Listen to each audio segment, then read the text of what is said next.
Ma belle-fille m'a poussé sous un train de marchandises à la gare de Lyon, devant un convoi lancé à 80 km par heure. J'ai survécu en m'aplatissant entre les rails. Elle s'est enfuie, certaine que j'étais mort écrasé.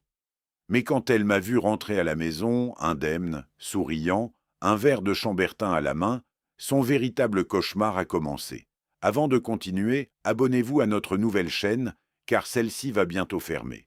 Vous trouverez un lien vers la nouvelle chaîne dans la description de cette vidéo, dans le commentaire épinglé, ou vous pouvez simplement cliquer sur le bouton s'abonner et sélectionner la deuxième chaîne. Le quai numéro 7 de la gare de Lyon sentait le diesel et l'hiver finissant. 14h45. Valentine se tenait à 3 mètres de moi, ses cheveux châtains flottant dans le vent glacé qui balayait les voies techniques. Elle regardait vers les rails avec une intensité qui aurait dû m'alerter. « Papa, tu vois le colis là-bas » Sa voix tremblait légèrement. « Juste derrière cette barrière. Je ne peux pas l'atteindre seul. » Je me suis avancé vers le bord de la plateforme.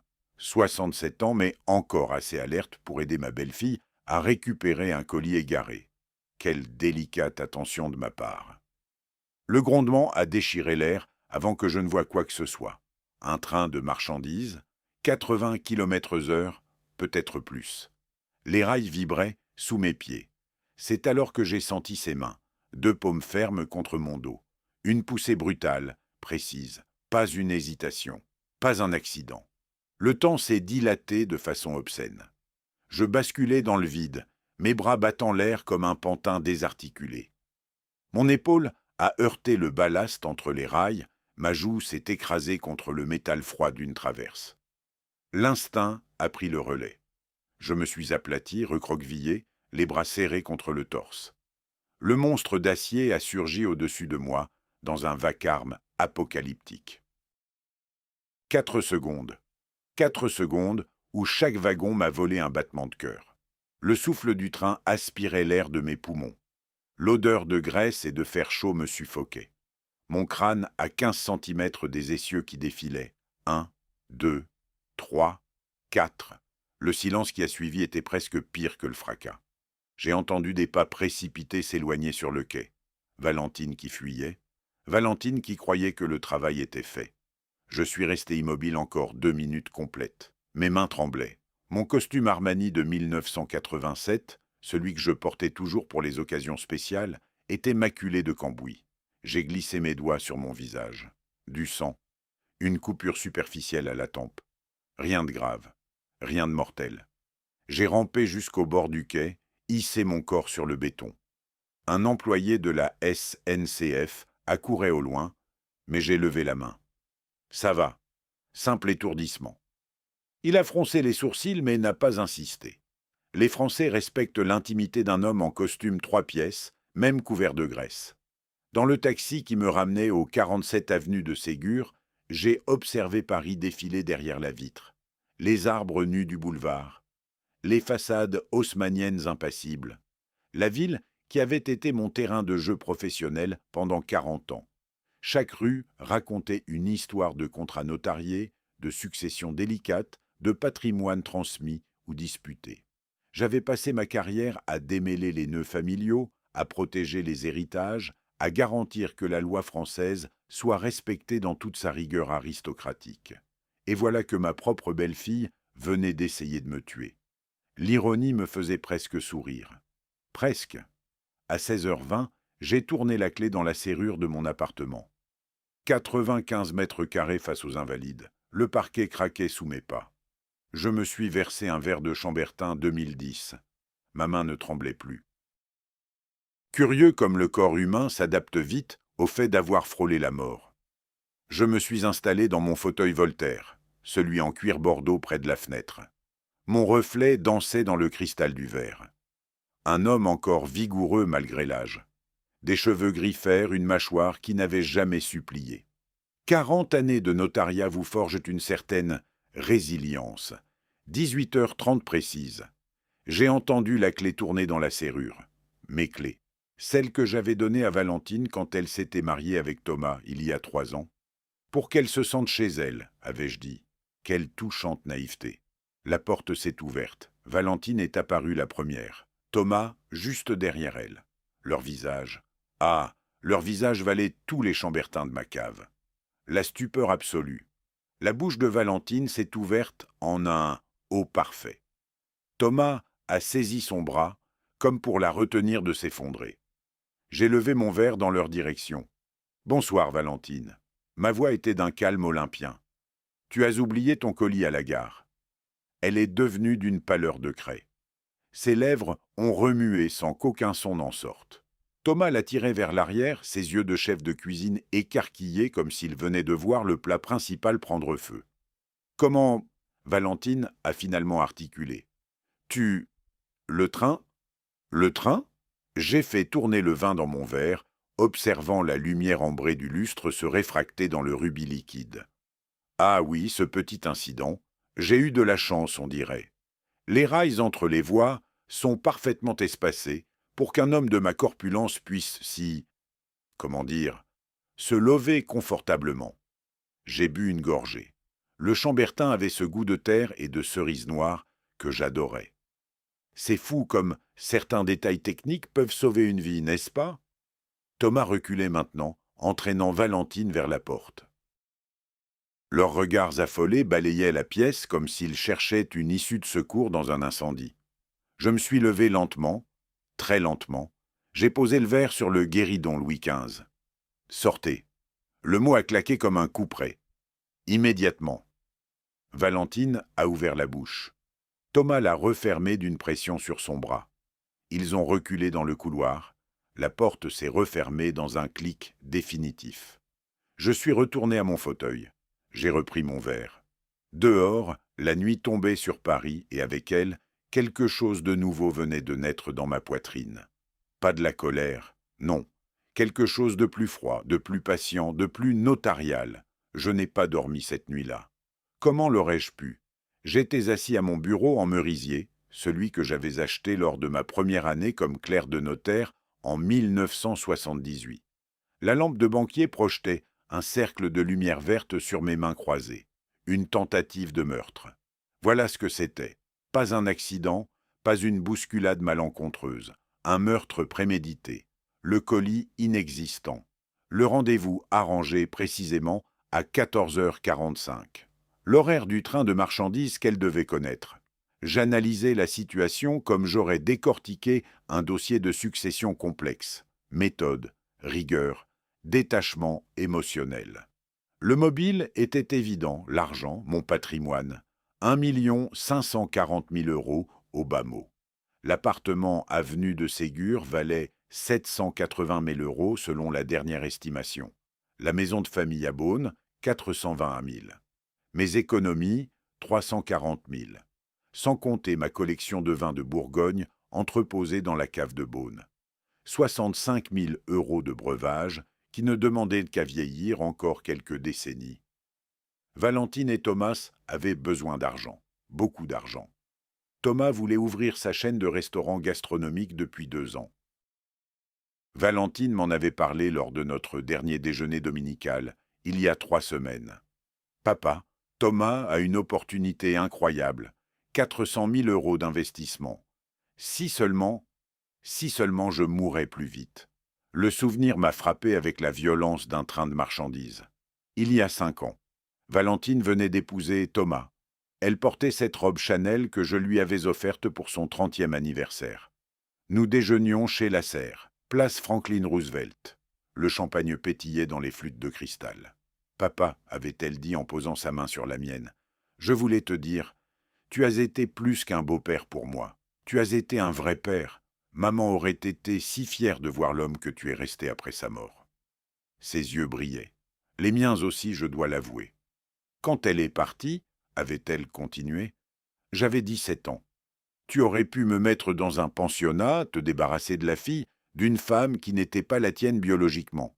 Mais tu m'as gardé, tu m'as élevé, tu as payé mes études à Sciences Po, Valentine, l'avais-je interrompu doucement. Tu es ma fille. Le sang n'a rien à voir là-dedans. Elle avait souri, ce sourire radieux que je croyais sincère. 5 ans plus tard, ce même sourire m'avait observé depuis le quai de la gare de Lyon pendant que je tombais vers les rails. À 7 heures du matin, dimanche 17 février, j'ai enfilé un costume propre. Gris anthracite, cravate bordeaux. Je me suis rasé avec soin.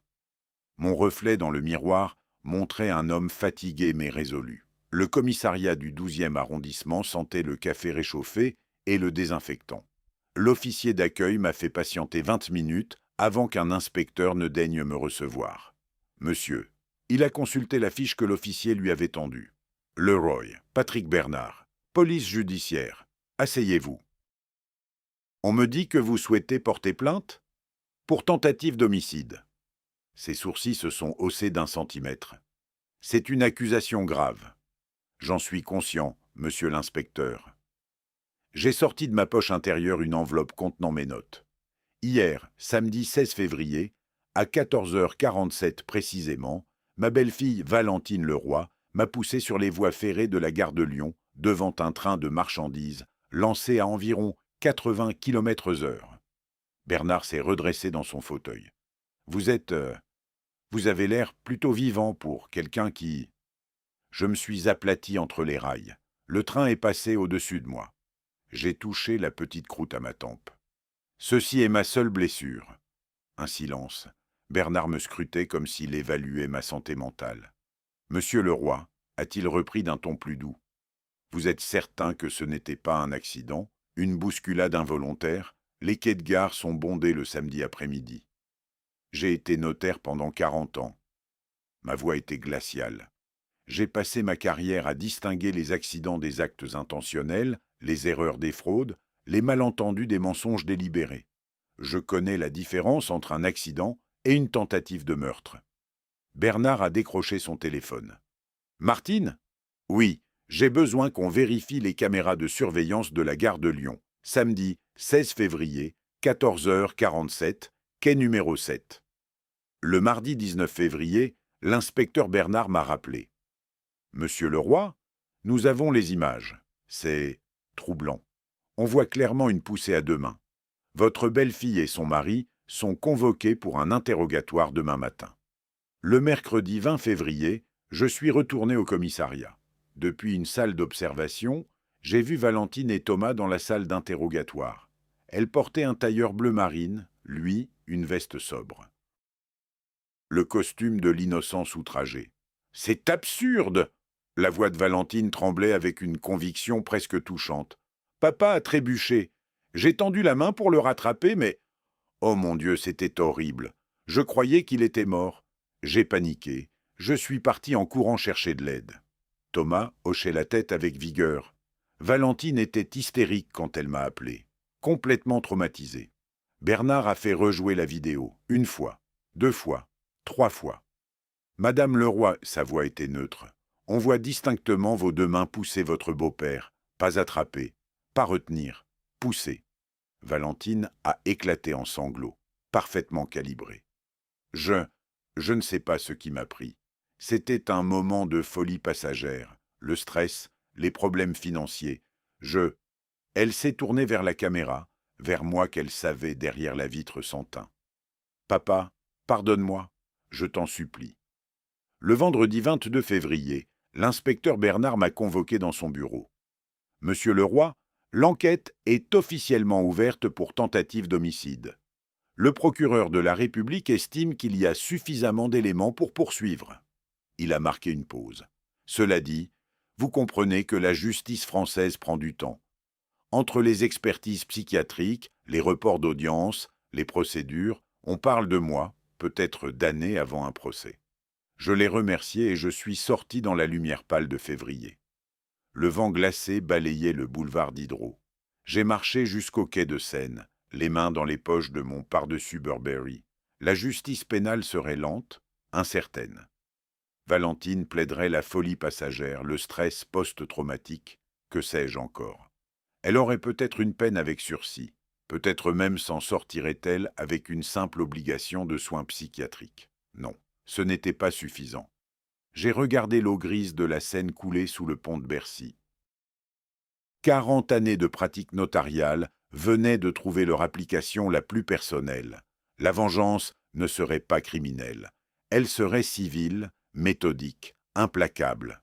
Elle porterait le sceau du Code civil français, l'élégance froide du droit successoral, la précision chirurgicale des donations entre vifs.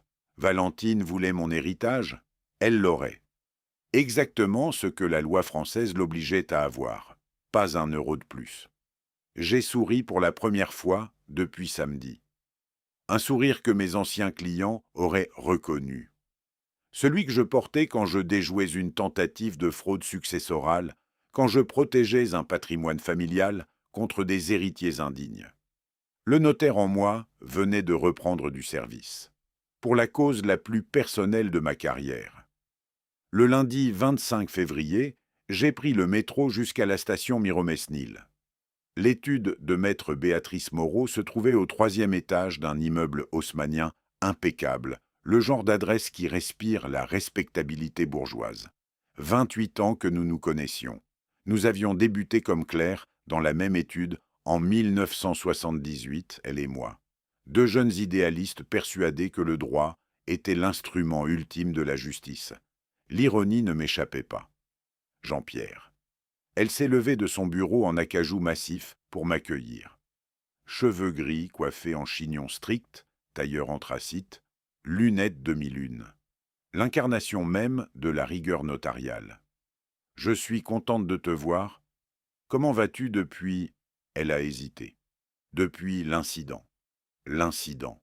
J'ai souri malgré moi. C'est une façon délicate de désigner une tentative d'homicide. Elle m'a fait signe de m'asseoir dans un fauteuil Louis XVI face à son bureau. L'enquête avance, la police fait son travail. Mais ce n'est pas pour cela que je suis là. J'ai sorti de ma mallette un dossier cartonné beige. Mon testament authentique, celui que j'avais fait établir en 2019, 6 mois après le mariage de Valentine avec Thomas. J'aimerais que tu jettes un œil à ceci. Béatrice a chaussé ses lunettes et parcouru les pages avec cette attention méticuleuse qui faisait sa réputation. Son visage est resté impassible, mais je la connaissais assez pour voir le léger froncement de sourcils. « 60% de ta succession à Valentine, a-t-elle murmuré. Y compris l'appartement avenue de Ségur, le reste partagé entre l'Institut Pasteur et 2 associations. Elle a relevé les yeux. « Jean-Pierre, que veux-tu faire ?»« Je veux qu'elle n'ait que sa réserve. » Ma voix était aussi froide que la scène en février. Pas un euro de plus. Béatrice a retiré ses lunettes et les a posées délicatement sur le bureau. La réserve héréditaire. Elle a ouvert un tiroir, sorti une calculatrice et un bloc-notes. Pour un enfant unique, c'est la moitié de tes actifs. Tu évalues ton patrimoine à combien actuellement ? Nous avons passé l'heure suivante à éplucher mes finances. L'appartement parisien, estimé à 780 000 euros selon la dernière évaluation de mars 2024. La maison familiale de Beaune, 420 000 euros. Mes placements et économies, 340 000 euros. Total, 1 540 000 euros. Donc sa réserve légale s'élève à 770 000 euros, a conclu Béatrice. Tu ne peux pas descendre en dessous, c'est la loi française. Je le sais. J'ai croisé les doigts sous mon menton. Mais je peux m'assurer qu'elle n'obtienne que ça. Rien de plus. Et surtout, j'ai tapé du doigt sur la ligne concernant l'appartement. Je peux faire en sorte qu'elle n'hérite pas de ceci. Béatrice m'a observé longuement. Jean-Pierre, je te connais depuis près de 30 ans. Je ne t'ai jamais vu aussi déterminé. Déterminé ? J'ai ri sans humour. Béatrice, ma belle-fille m'a poussé sous un train de marchandises. Elle a cru me tuer. Elle est rentrée chez moi avec son mari, convaincue que j'étais mort, probablement pour commencer à faire l'inventaire de mes biens. J'ai marqué une pause. Je ne suis pas déterminé, je suis méthodique. Nuance. Elle a hoché la tête lentement. Très bien, parlons méthode. Nous avons travaillé jusqu'à 18 heures. Béatrice m'a expliqué les subtilités de la quotité disponible, cette moitié de mon patrimoine, dont je pouvais disposer librement. Elle m'a parlé de l'usufruit et de la nue propriété, ce démembrement de propriété si typiquement français. Elle m'a détaillé les mécanismes de la donation avec réserve d'usufruit. Si tu fais donation de l'appartement à l'Institut Pasteur tout en conservant l'usufruit à vie, a-t-elle expliqué en griffonnant un schéma, tu en gardes l'usage jusqu'à ta mort. Tu peux y vivre, le louer, en percevoir les revenus. Mais à ton décès, l'usufruit et la nue propriété se réuniront automatiquement. L'Institut deviendra plein propriétaire. Valentine n'aura rien. Parfait. Le mot avait un goût de victoire froide. Le mercredi 4 mars, j'ai signé mon Nouveau Testament authentique dans l'étude de Béatrice. Elle avait tout rédigé avec cette précision chirurgicale qui fait qu'aucun avocat au monde ne pourrait y trouver une faille. Réserves héréditaires pour Valentine, 770 000 euros. Quotité disponible, 400 000 euros à l'Institut Pasteur, 200 000 euros à l'Association de protection des vignobles de Bourgogne, 170 000 euros à la Confrérie des Chevaliers du Tastevin. Et l'appartement, une donation avec réserve d'usufruit à vie à l'Institut Pasteur, enregistré le même jour. 780 000 euros qui sortaient de ma succession pour entrer dans la quotité disponible. Béatrice a apposé son sceau de notaire sur les documents. C'est fait, juridiquement inattaquable. Maintenant, je dis en rangeant ma copie dans ma mallette, elle va recevoir la sienne. Le 8 mars, jour de la Journée internationale des droits des femmes, le timing était délicieux. Valentine a reçu une lettre recommandée avec accusé de réception. Copie conforme de mon Nouveau Testament. Elle a appelé à 19h30. Je regardais les informations de France 2 quand mon téléphone a vibré. J'ai décroché à la 4e sonnerie. « Papa !» Sa voix tremblait entre l'incrédulité et la rage. « C'est quoi cette lettre? Ce testament ?»« Ah, tu l'as reçu ?»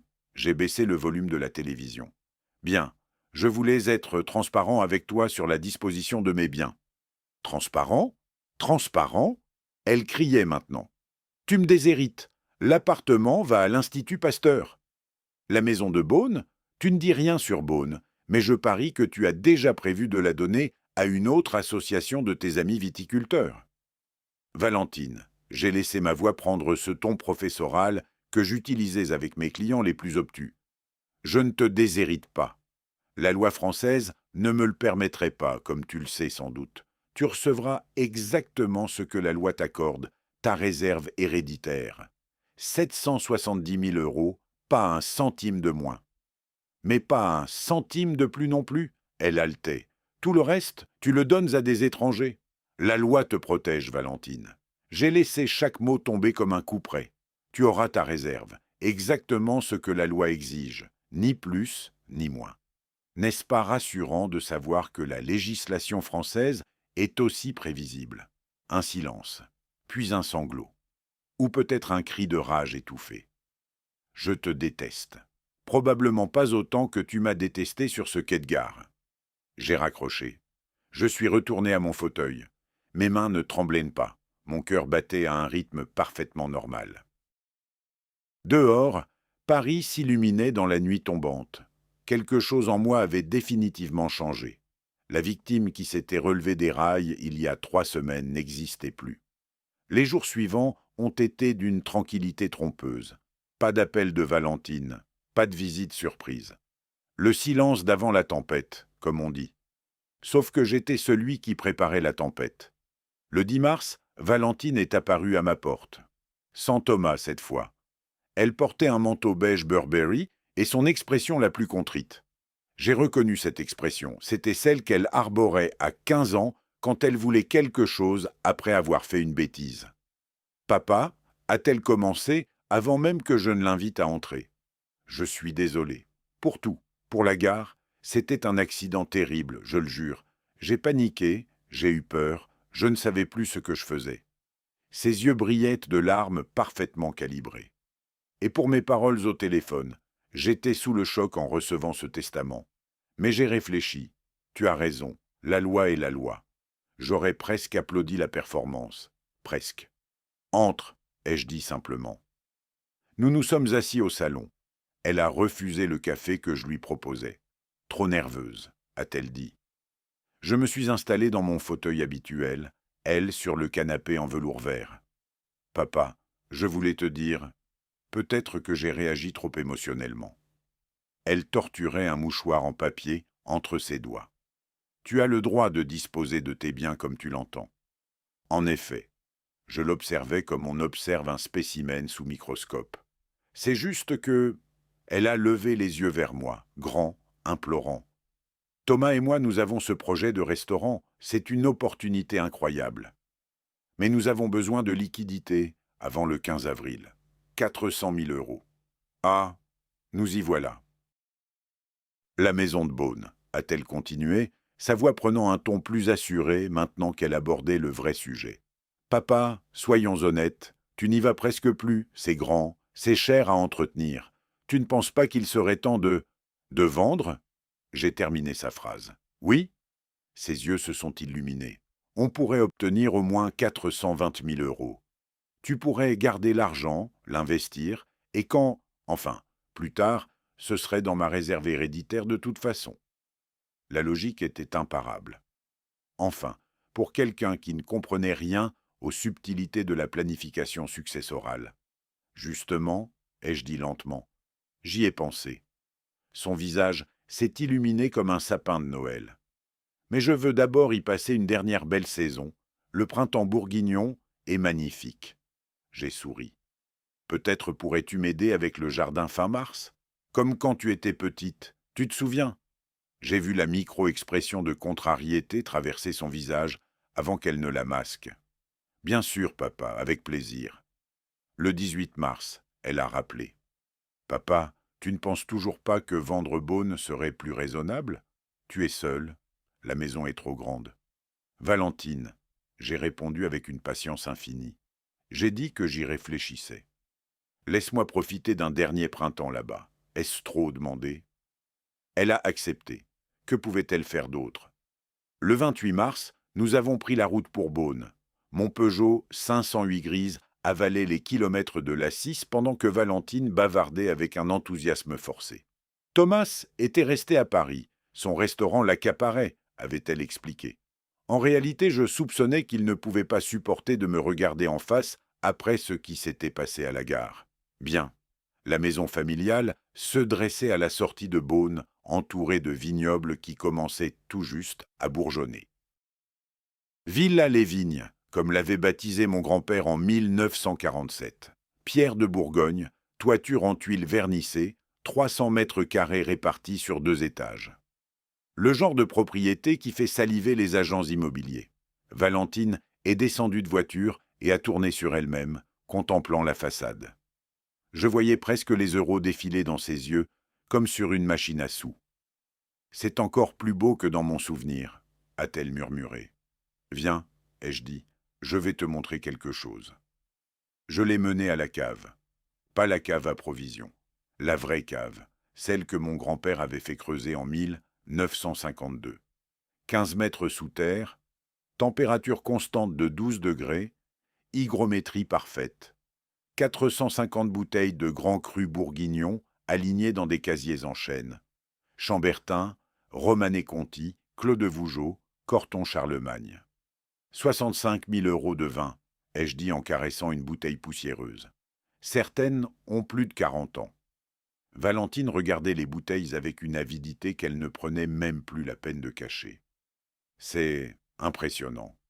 Héritage de 3 générations de collectionneurs. J'ai remonté l'escalier de pierre. Mais tu as raison. Peut-être qu'il est temps de passer à autre chose.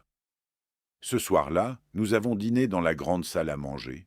Poulet rôti au mori que j'avais préparé l'après-midi, accompagné d'un meursault 2015. Valentine était détendue, souriante. Elle me racontait des anecdotes sur son travail, ses collègues. Comme si de rien n'était. Comme si elle ne m'avait pas poussé sous un train 3 semaines plus tôt. Sa capacité à compartimenter était fascinante, presque admirable. Au fait, ai-je lâché entre le fromage et le dessert, j'ai rendez-vous demain avec un notaire de Beaune, pour discuter de la vente possible. Valentine a failli s'étouffer avec son vin. Vraiment? Demain? Oui, maître Fontaine. Il s'occupe des transactions immobilières dans la région. J'ai coupé un morceau de comté. Je veux avoir une idée précise de ce que je peux obtenir. Elle rayonnait. « Papa, c'est formidable. Je suis sûr que tu prends la bonne décision. On verra. » Cette nuit-là, allongé dans ma chambre sous les poutres apparentes, j'ai fixé le plafond en souriant dans l'obscurité. Demain, j'avais effectivement rendez-vous. mais pas avec Maître Fontaine, avec Laurent Dubois. Président de la confrérie des chevaliers du Tastevin, viticulteur respecté, homme influent dans les cercles œnologiques bourguignons et futur propriétaire majoritaire de cette maison. Valentine dormait dans la chambre d'à côté, probablement en train de rêver aux 420 000 € qu'elle pensait tenir. Elle calculait déjà comment cet argent sauverait les restaurants de Thomas, comment il pourrait enfin vivre la grande vie qu'il méritait. Pauvre Valentine! Elle n'avait jamais compris que le droit français était un instrument magnifique pour qui savait le manier.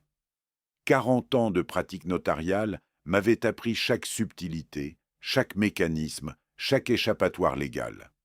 Une SCI, Société civile immobilière. Un simple outil juridique qui allait transformer cette maison familiale en quelque chose d'intouchable pour elle. J'ai fermé les yeux. Demain commencerait la deuxième phase de mon plan. Valentine voulait mon héritage, elle l'aurait, exactement ce que la loi française lui accordait. Et c'est là que j'ai compris comment leur rendre la monnaie de leurs pièces. Légalement, élégamment, définitivement. Le 5 avril au matin, Valentine a appelé. Sa voix oscillait entre l'espoir et l'impatience mal dissimulée. « Papa, alors, la maison de Beaune? Tu as rencontré le notaire ?» Je me suis installé confortablement dans mon fauteuil, le téléphone contre l'oreille. « J'ai changé d'avis, Valentine. Je garde la maison. » Un silence. J'ai presque entendu son cerveau s'emballer. « Ah, mais... papa... » En revanche, ai-je continué avant qu'elle ne trouve ses arguments, j'ai une meilleure idée. Pour toi. Peux-tu passer me voir mardi prochain, le 8 avril, à 10 h, à l'étude de Maître Moreau? L'étude de « Pourquoi chez le notaire ?» Tu verras. Fais-moi confiance. J'ai raccroché avant qu'elle ne puisse poser d'autres questions.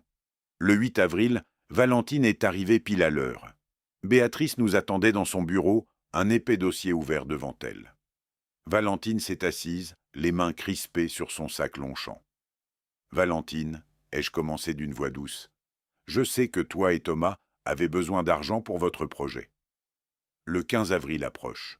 Ses yeux se sont illuminés. « Papa, tu... Je te propose une donation partage. 200 000 €, tout de suite, en liquide. » Elle a ouvert la bouche, la referme, cligné des yeux. « 200 000 €? Exactement. » J'ai fait glisser vers elle un document que Béatrice avait préparé. « Maître Moreau va t'expliquer les détails. C'est un acompte sur ta future succession, parfaitement légal.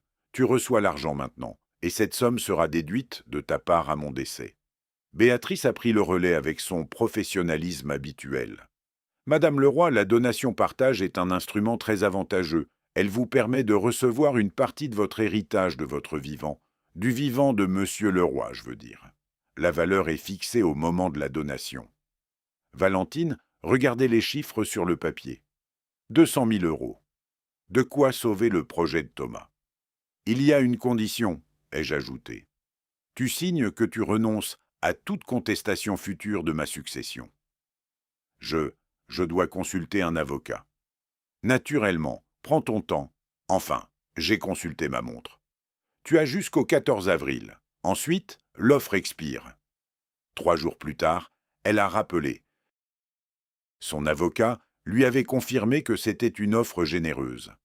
Le 15 avril, dans le bureau de Béatrice, Valentine a signé l'acte de donation-partage. Sa main tremblait légèrement quand elle a tracé sa signature. D'excitation sans doute. Béatrice a apposé son sceau, ce petit bruit métallique du tampon sur le papier officiel, définitif, irrévocable. « L'argent sera viré sur votre compte dans les 48 heures, a annoncé Béatrice. Valentine s'est levée, m'a embrassé sur la joue. « Merci, papa. Tu ne le regretteras pas.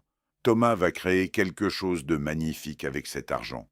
J'en suis persuadé. » J'ai souri. Ce qu'elle ne comprenait pas, ce que son avocat n'avait apparemment pas pris la peine d'expliquer en détail, c'est que ces 200 000 € seraient déduits de sa réserve héréditaire. 770 000 € moins 200 000. Il lui resterait 570 000 € à ma mort. Pas un centime de plus. Le 20 avril, j'ai pris le TGV pour Beaune. Rendez-vous à 14 h avec Maître Fontaine, le notaire local que m'avait recommandé Béatrice. Un homme dans la cinquantaine, bedonnant, avec cette bonhomie bourguignonne qui cache souvent une intelligence redoutable. Monsieur Leroy m'a-t-il accueilli dans son étude qui sentait le bois ciré et le vieux papier. Maître Moreau m'a exposé votre situation. Vous souhaitez créer une SCI?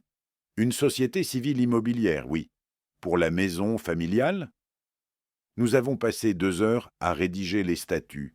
La SCI, les Vignes de Beaune, serait créée avec un capital de 420 000 euros correspondant à la valeur estimée de la maison et du terrain.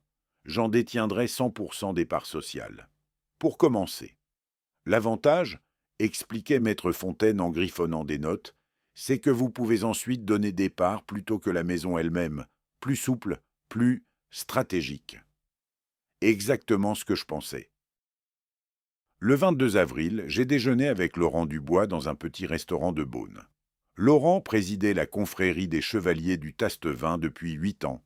61 ans, cheveux poivre et sel, ce regard pétillant des gens qui aiment vraiment le vin. Nous nous connaissions depuis une dizaine d'années, croisés lors de diverses dégustations. Jamais vraiment amis, mais nous nous respections mutuellement.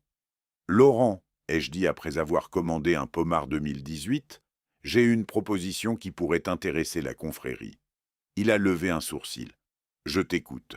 Ma maison de Beaune, Villa-les-Vignes, 300 mètres carrés, cave exceptionnelle, vignobles environnants. Je viens de la transférer dans une SCI. J'ai sorti les documents. Je souhaiterais faire donation de 60% des parts sociales à la confrérie. Laurent a failli s'étouffer avec son vin. 60%? Jean-Pierre, c'est extrêmement généreux. Avec une condition. La maison doit servir aux activités de la confrérie. Dégustation, réception, formation. Préserver le patrimoine viticole bourguignon. Jamais être vendu. Ses yeux brillaient. Une maison de la confrérie à Beaune? Jean-Pierre, c'est un rêve. Mais pourquoi? J'ai bu une gorgée de pommard. Disons que je préfère que ma maison familiale serve à quelque chose de noble plutôt que d'être bradée par des héritiers pressés.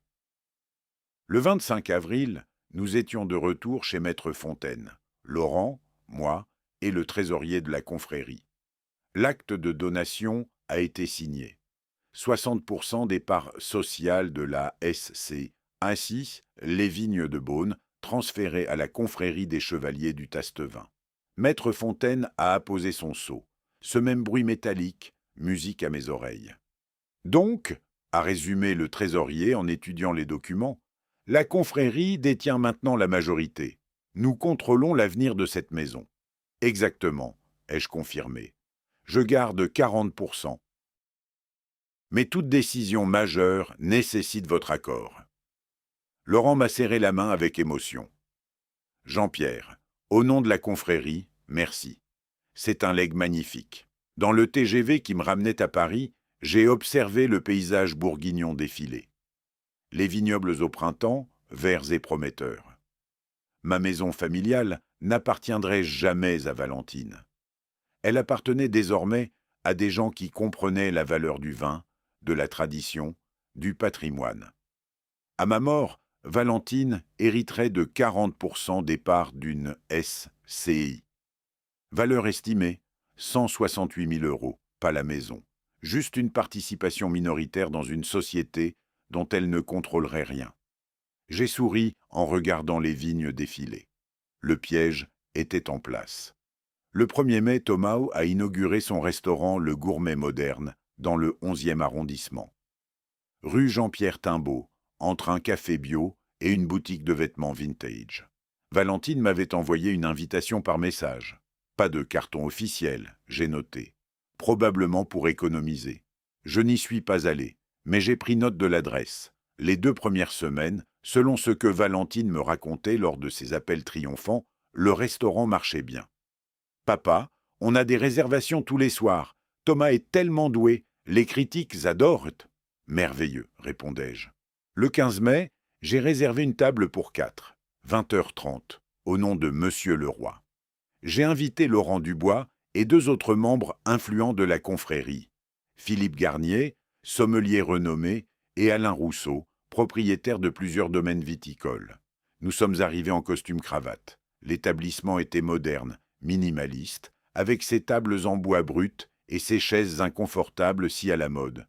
Une trentaine de couverts, presque complets. Thomas nous a accueillis personnellement. Il m'a reconnu immédiatement. Son sourire s'est figé une demi-seconde, mais il s'est ressaisi. « Et beau-père, quelle surprise! Trop enjoué, trop fort. Et vous amenez des amis? Des connaisseurs, ai-je corrigé. Messieurs, voici Thomas Duval, le chef et propriétaire, mon gendre. Nous nous sommes installés à une table centrale. Parfait.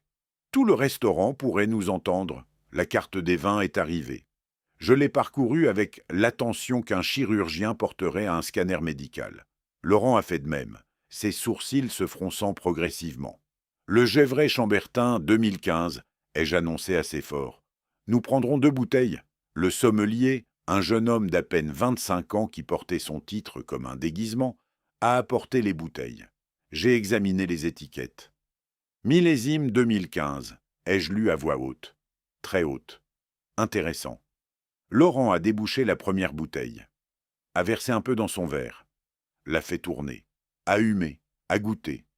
Son visage a pris une expression que je connaissais bien, celle d'un expert confronté à une imposture.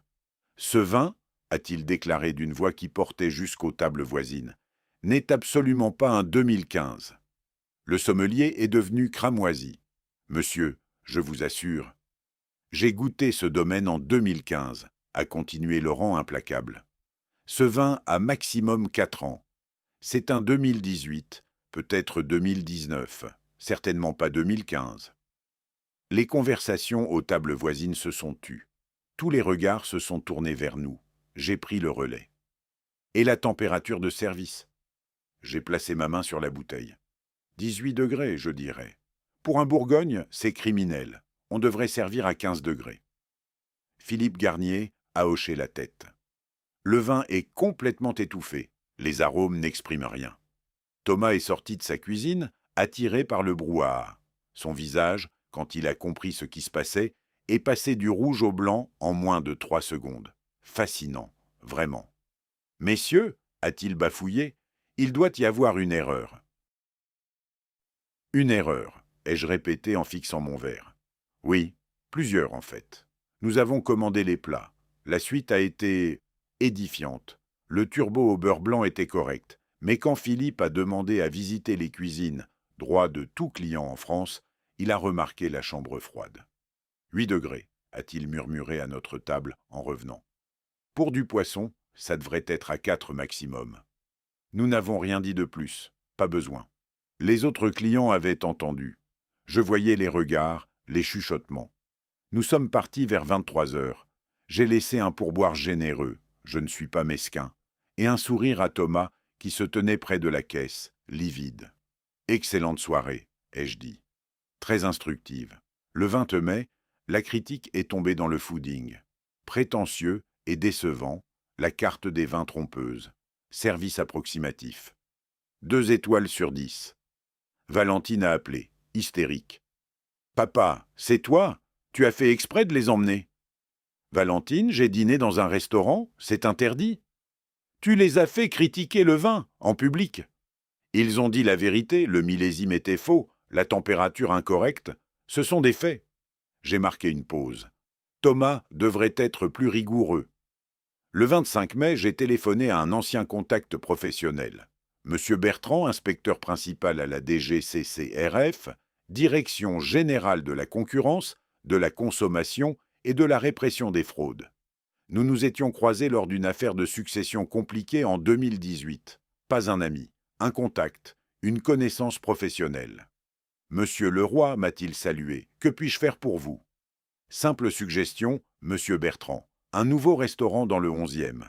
Le gourmet moderne. J'ai laissé planer un silence.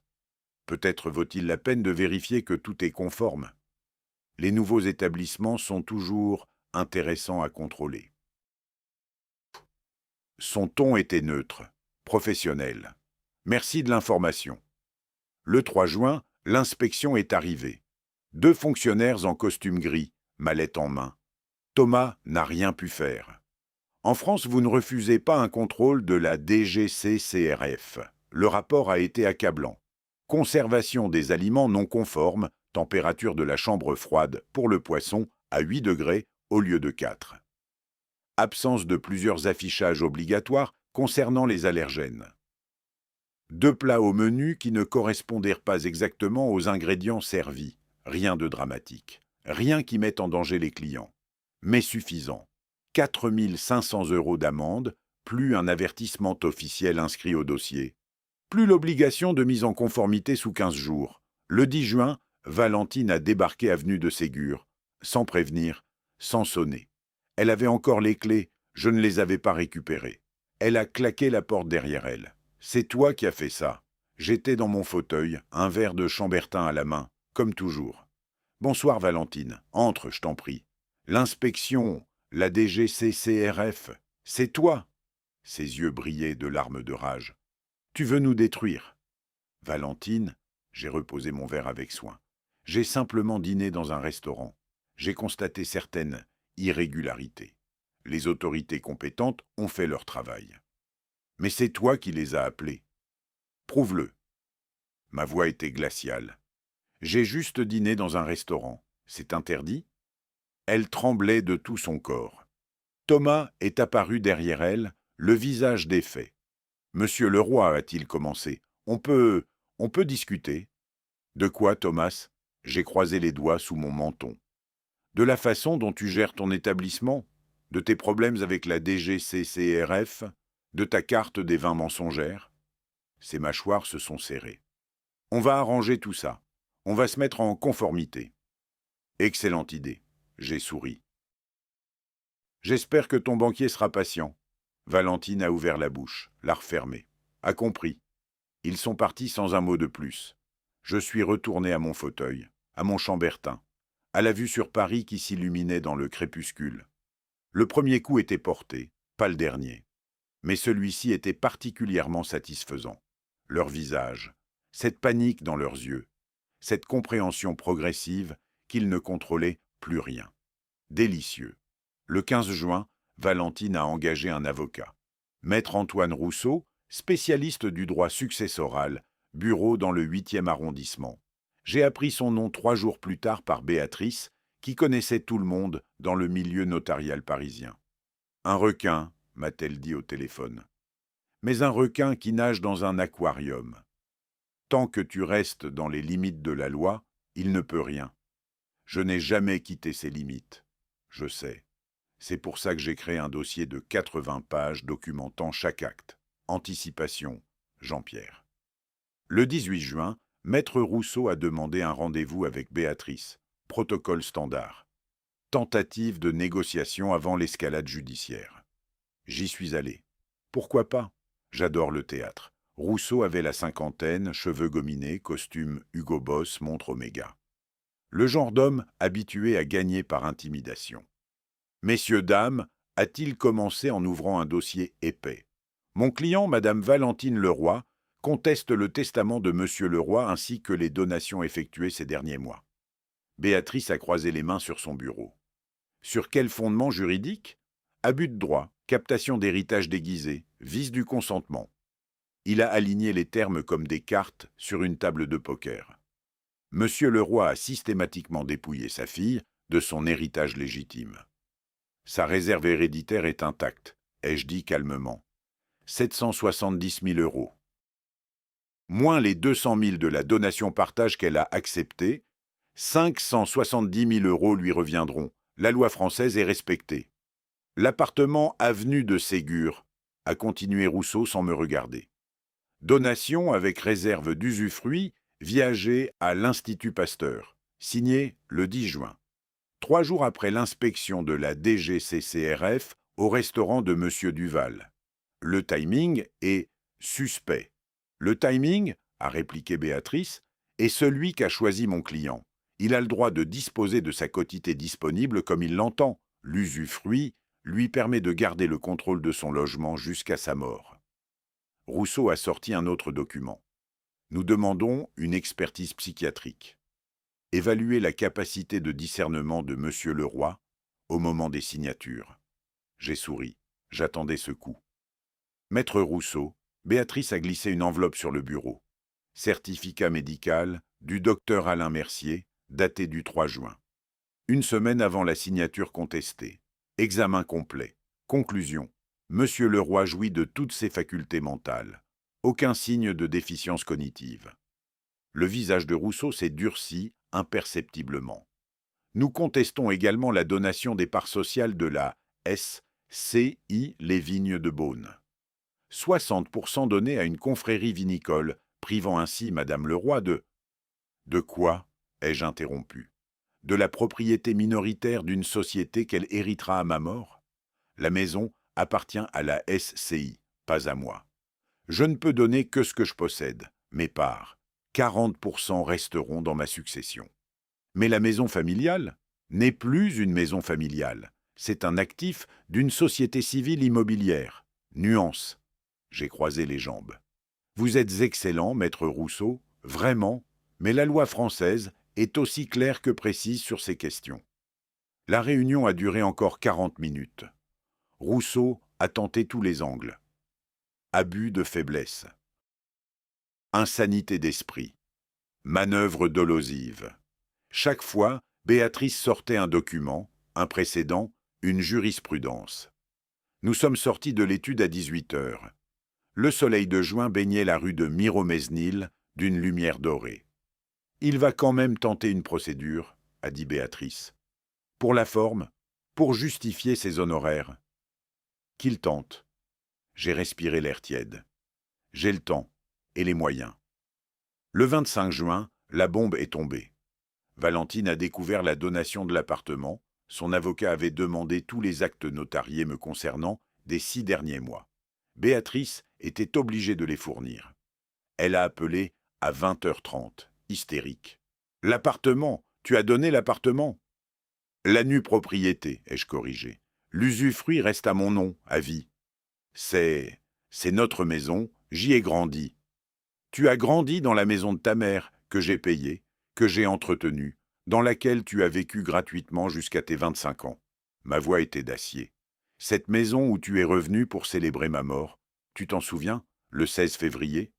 Un silence, des sanglots étouffés. À ma mort, ai-je continué, l'usufruit et la nue propriété se réuniront. L'Institut Pasteur deviendra plein propriétaire. Cet appartement servira la recherche médicale plutôt que de financer les restaurants ratés de ton mari.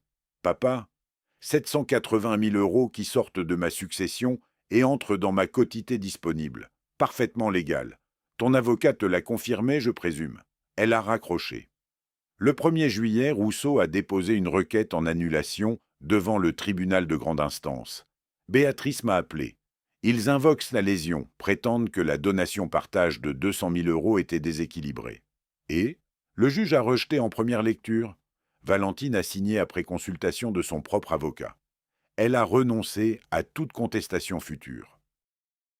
C'est écrit noir sur blanc dans l'acte. Bien, ils vont faire appel. Qu'ils fassent. J'ai regardé par la fenêtre les toits de Paris. Chaque procédure leur coûte de l'argent qu'ils n'ont pas. Chaque échec les affaiblit. Je peux attendre. Le 15 juillet, ils sont venus, Valentine et Thomas. Sans prévenir, j'ai entendu la clé tourner dans la serrure. Ils avaient toujours mes clés, décidément. Puis, leurs pas dans l'entrée. Je les attendais. Fauteuil Voltaire, verre de Chambertin 2010, vue sur les Invalides. Le tableau parfait. Valentine avait maigri. Thomas avait vieilli. 2 mois à peine depuis l'inspection du restaurant, mais le stress avait fait son œuvre. « Papa !» a commencé Valentine d'une voix blanche. « On peut parler. Vous êtes chez moi sans invitation, mais je t'écoute. » Ils se sont assis sur le canapé. Comme des suppliciants devant un juge. On veut comprendre. » Valentine torturait un mouchoir entre ses doigts. « Pourquoi tu fais ça ?» J'ai bu une gorgée de vin. Laissez le silence s'étirer. Vous vouliez me tuer pour l'héritage. Chaque mot tombait comme une pierre dans un puits. Maintenant, vous comprenez. En France, on ne peut pas déshériter ses enfants complètement. Papa, c'était... Mais on peut rendre leur héritage. J'ai souri. Un sourire sans chaleur. Insignifiant. Thomas s'est levé. Vous êtes en train de détruire notre vie. Votre vie? J'ai ri, sans humour. Votre vie? Le 16 février, Valentine m'a poussé sous un train. 4 secondes.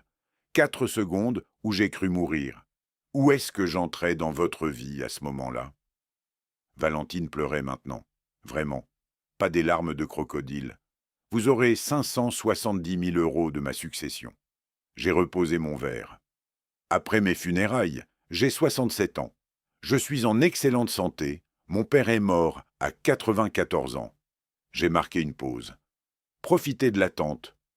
Papa. La voix de Valentine n'était plus qu'un souffle. Sortez, maintenant, et laissez-moi les clés. Ils sont partis. Valentine a posé le trousseau sur le guéridon de l'entrée. La porte s'est refermée dans un clic définitif. Je suis retourné à mon fauteuil, mon chambertin. Ma vue. La transformation était complète. Je n'étais plus la victime qui s'était relevée des rails. J'étais devenu le prédateur, patient, méthodique, impitoyable. Et j'étais encore loin d'avoir fini. Le restaurant agonisait. Je n'y étais pour rien, ou presque.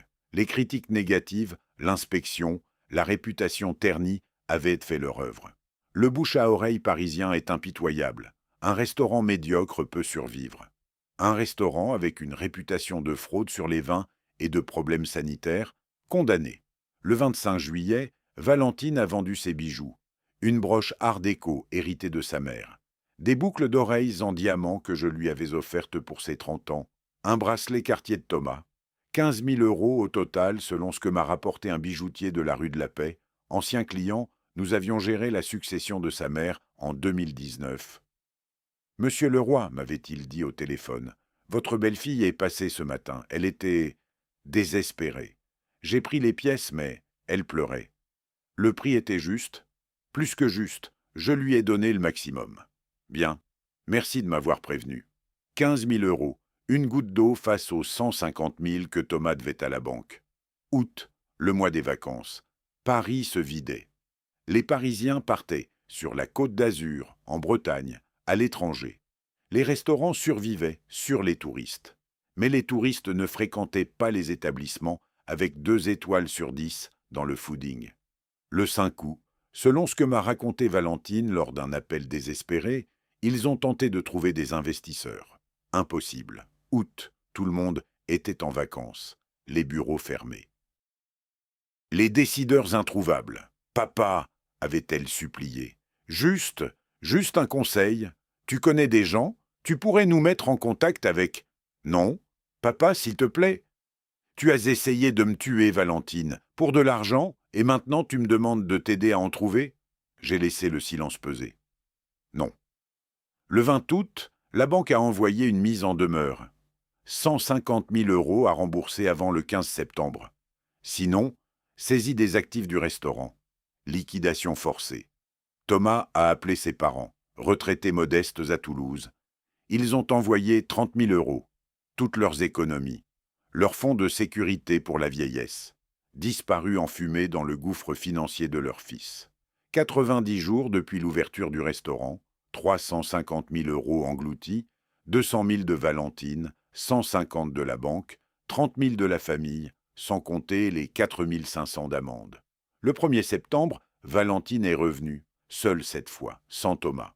C'était un mardi matin, 10 heures. Elle portait les mêmes vêtements que 3 jours plus tôt. Je l'avais vue passer dans la rue. Elle ne dormait plus, visiblement. Papa. Elle s'est tenue dans l'embrasure de ma porte.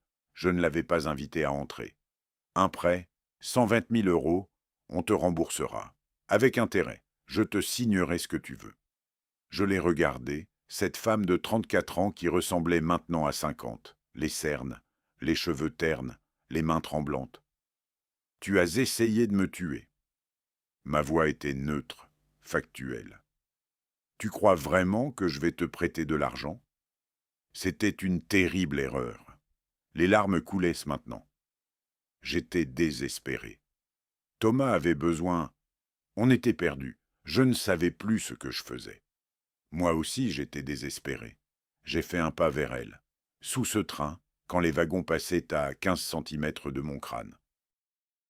Quand je pensais que c'était fini, que j'allais mourir là, entre ces rails, Ma voix n'a pas tremblé, pas une fois. Moi aussi, Valentine, j'étais désespéré. Elle s'est effondrée, littéralement. Ses jambes ont cédé. Elle s'est retrouvée à genoux sur mon paillasson. Papa, pardon, pardon. Non, j'ai refermé la porte. Le 10 septembre, Thomas a déposé le bilan. Liquidation judiciaire du restaurant Le Gourmet Moderne. 4 mois d'existence. Un désastre financier complet. Les créanciers se sont alignés. La banque en premier, puis les fournisseurs. Les employés licenciés réclamaient leurs indemnités. Le propriétaire des locaux voulait 6 mois de loyer impayé. Valentine m'a appelé ce soir-là. « Tu es content ? Tu as gagné. Thomas a tout perdu. Ma donation partage, partie. Les économies de ses parents, partie. Notre réputation détruite. Tu es content maintenant ? » Content ? J'ai réfléchi à la question. Non, la satisfaction peut-être, mais pas le contentement. Il y a une nuance. On va te poursuivre. Rousseau dit qu'on peut prouver que tu as orchestré tout ça. Vraiment ? J'ai souri dans le vide.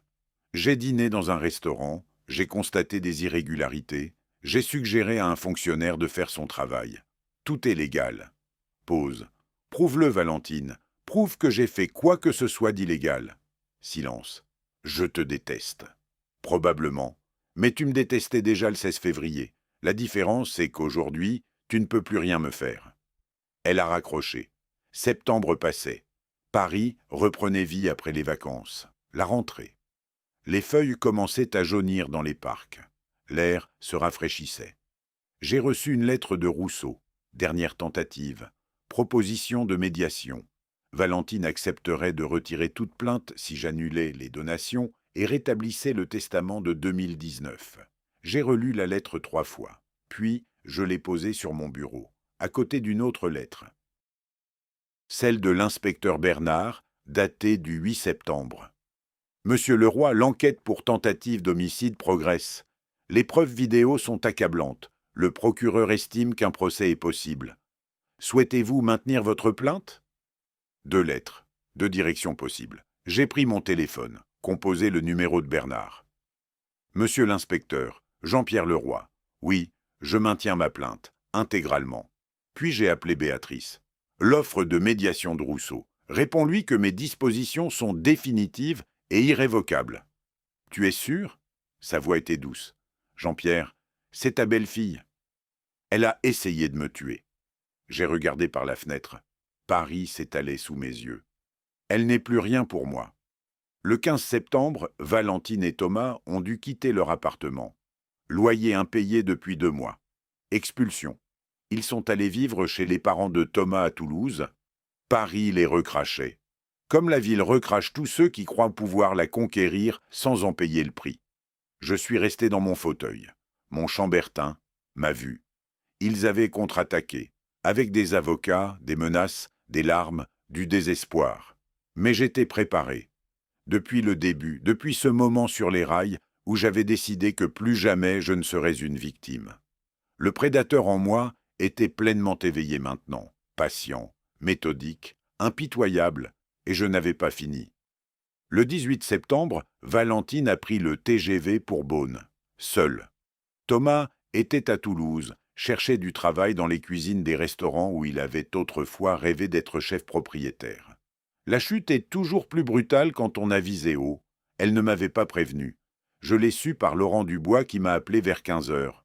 Jean-Pierre, votre belle-fille, est devant la maison. Elle prend des photos. Elle a l'air perdue. Laissez-la, elle ne peut rien faire.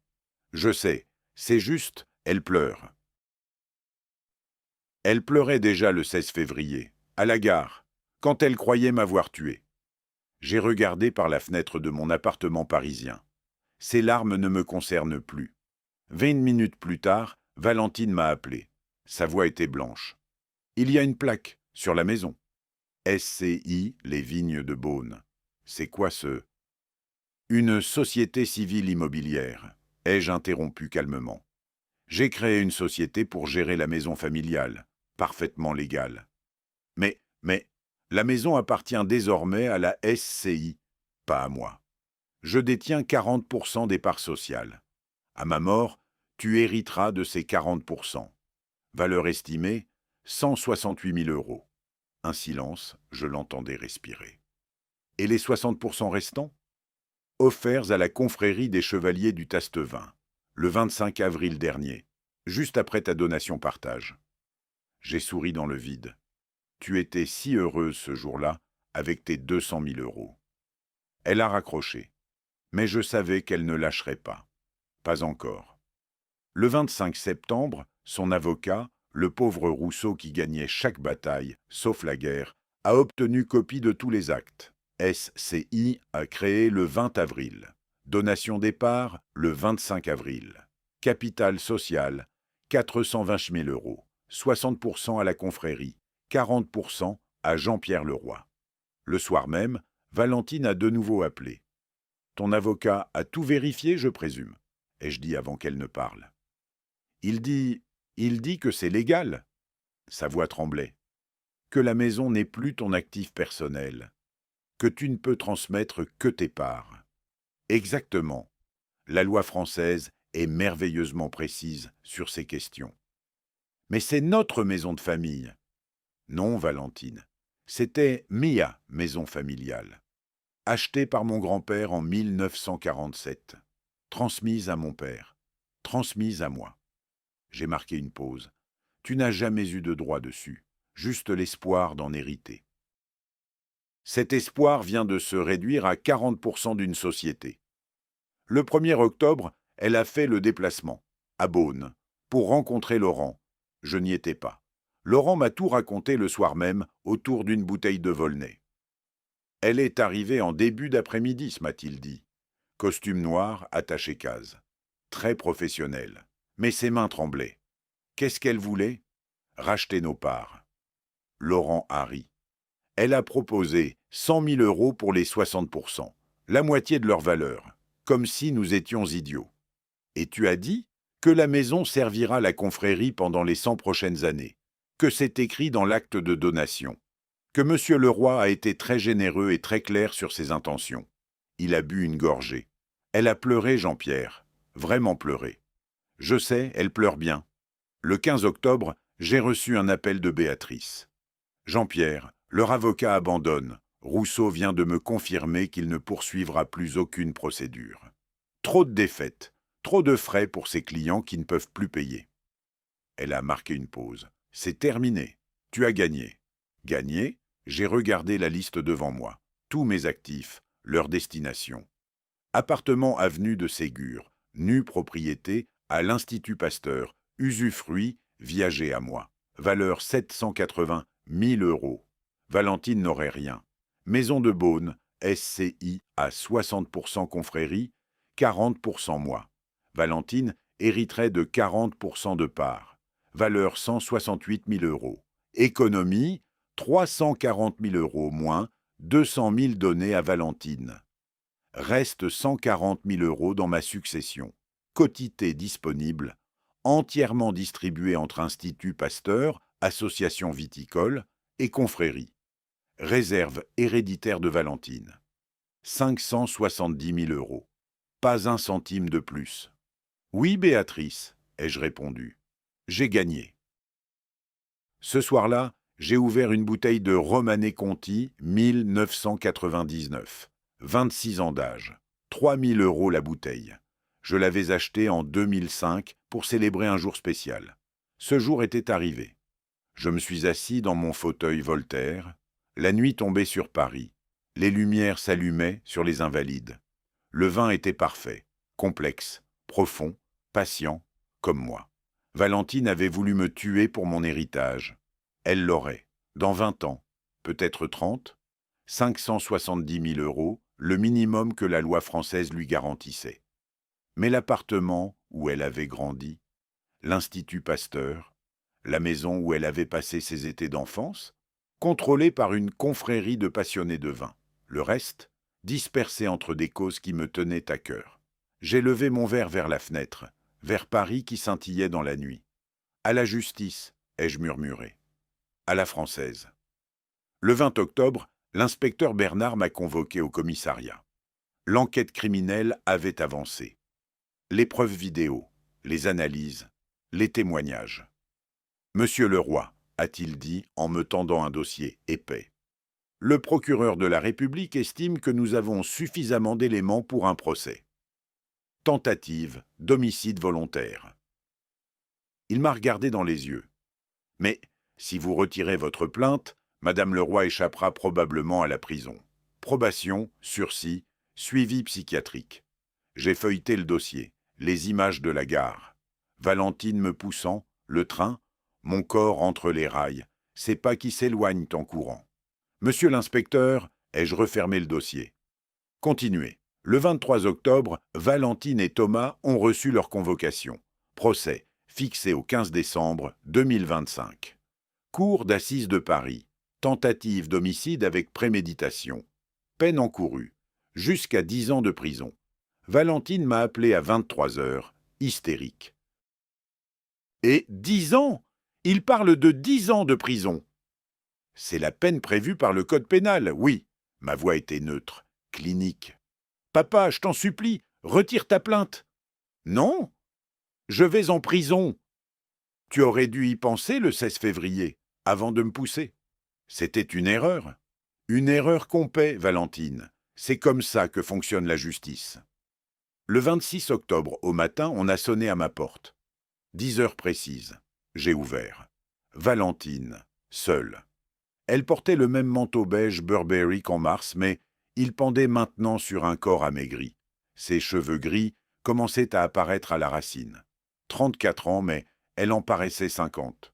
Elle est tombée à genoux, littéralement, sur mon paillasson. Papa, pardon, pardon, pardon. Elle sanglotait. Retire ta plainte, on quittera Paris. Tu ne nous reverras plus jamais. On disparaîtra.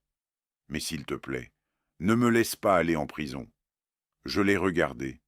Cette femme qui m'avait appelé papa pendant 17 ans. Cette femme qui m'avait poussé sous un train. Je suis allé dans mon salon. J'ai pris une bouteille dans ma cave personnelle. Chambertin 2005. 20 ans d'âge. 340 €. Je l'ai ouverte. Versée dans un verre. Suis revenu vers la porte. Valentine était toujours à genoux. Tu vois ce vin, Valentine? J'ai fait tourner le liquide rubis dans le cristal. Il a 20 ans. Il a attendu pour atteindre la perfection. Comme ma vengeance. J'ai bu, lentement. Elle me regardait, les yeux rouges. Tu auras ta réserve héréditaire. 570 000 €. Après mes funérailles. J'ai fait une pause. J'ai 67 ans. Je suis en excellente santé. Mon père est mort à 94 ans. Fais le calcul.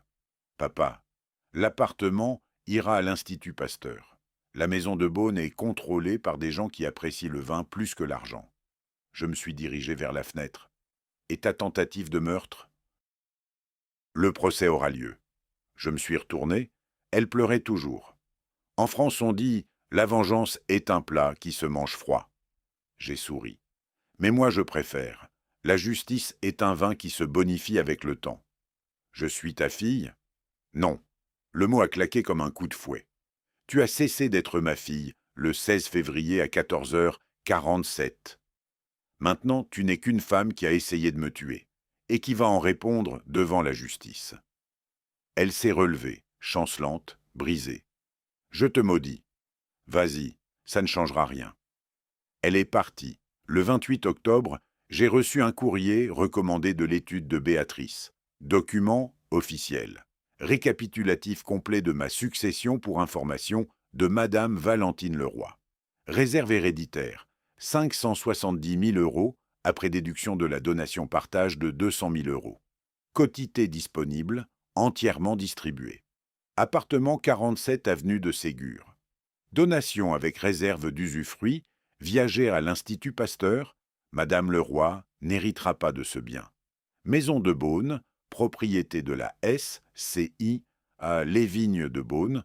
Madame Leroy héritera de 40% des parts sociales. Valeur estimée 168 000 €. Total de l'héritage de Madame Leroy. 570 000 € en numéraire, 168 000 € en part de SCI. Ils avaient perdu, complètement, légalement, définitivement. Ce soir-là, je suis allé sur ma terrasse. Nous étions le 28 octobre 2025. 8 mois et 13 jours depuis le train de 14h47. Paris s'étendait devant moi, les toits d'ardoise, la tour Eiffel qui scintillait à l'horizon, le ciel d'automne virant au violet. J'ai pensé à mon père, mort à 94 ans dans cette même maison familiale de Beaune. Il m'avait appris que la patience était une vertu, que la loi était un outil, que la justice, quand elle arrivait, devait être froide et précise. Il aurait été fier. Valentine et Thomas étaient à Toulouse, ruinés, brisés, attendant un procès qui pourrait envoyer Valentine en prison. Même avec un bon avocat, même avec des circonstances atténuantes, elle ferait face à la justice, et quoi qu'il arrive, ils attendraient de mon décès pour voir 1 seul euro d'héritage. 20 ans, peut-être 30, le temps que le vin parfait atteigne sa maturité. J'ai souri. Certains diraient que je suis allé trop loin. Ces gens-là n'ont jamais été trahis par leur propre sang, n'ont jamais vu un train foncer sur eux à 80 km/h, n'ont jamais compté 4 secondes en se demandant si c'était les dernières. Je n'ai rien fait d'illégal, pas une seule fois. J'ai juste utilisé ce que la République française met à la disposition de ses citoyens, le droit civil, le droit successoral, le droit notarial. 40 années de pratique m'avaient donné les outils, leur trahison m'avait donné la motivation. Le résultat était inévitable. Je suis rentré dans mon salon. Mon fauteuil Voltaire m'attendait. Ma cave de vin aussi. Mon appartement avenue de Ségur, dont j'avais l'usufruit jusqu'à ma mort. Ma vie, enfin à moi. Demain, j'irai peut-être à Beaune, voir la maison, discuter avec Laurent des prochaines dégustations de la confrérie, profiter de ma cave de 450 bouteilles. Après-demain, je verrai Béatrice pour un déjeuner au Lasserre, comme au bon vieux temps. La semaine prochaine, je commencerai peut-être à écrire mes mémoires. Pas pour les publier, juste pour moi. Pour me souvenir que même à 67 ans, même après 40 ans de notariat tranquille, on peut encore rugir. Valentine m'avait transformé en victime le 16 février. Je m'étais transformé en prédateur le 17. Et aujourd'hui, le 28 octobre, j'étais redevenu simplement Jean-Pierre Leroy. Notaire à la retraite. Amateur de vin de Bourgogne. Propriétaire d'un magnifique appartement avec vue sur les Invalides. Un homme en paix. Un homme qui avait obtenu justice à la française. Si vous avez aimé cette histoire, abonnez-vous à notre nouvelle chaîne et écoutez plusieurs histoires qui s'y trouvent. Vous trouverez le lien vers celle-ci dans la collaboration ou la description de cette vidéo ou encore dans les commentaires. Abonnez-vous pour ne pas nous perdre de vue, car cette chaîne cessera bientôt d'exister.